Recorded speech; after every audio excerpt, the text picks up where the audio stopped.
uko mubibona ubu ngubu iyi ni kontinjati.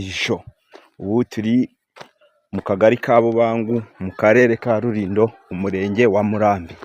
Ubu tugiye gutara inkuru rero ishyushye, ahantu umusore yabanye n'umukobwa ngo rwose byarangiza akamurira amafaranga akamutoroka nyine. Ibaze kuba uri niga ugatoroka. Rero nk'uko mubyumva ubu tugiye kugerayo turebe ko byifashe. Ndi kubona hari abantu benshi cyane nyine, ubu tugiye kugenda tubaze ibyo ari byo. Ndabona habaye induru za danje, katubwire hano tumenye. Jewe nitwa Mugwaneza Samuel. Ese mugeze hano mwabibonye mute? Ese mwabonye mwebwe biterwa n'iki?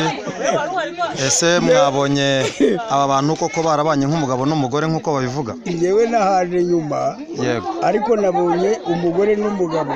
Yego. Ngo bapfa yuko ibyo bari bafite umugabo yabyibiye. Yego. Aza hano rero kugira ngo amufate babimuhe. Yego. Ubwo rero bamufashe baramukubita na nyirabukwe ahari. Arimo gufata njyewe. Uko mubibona rwose hahiye hano hantu.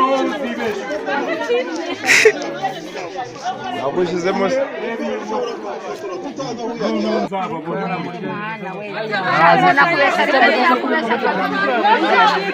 ndabashyiramo njyewe.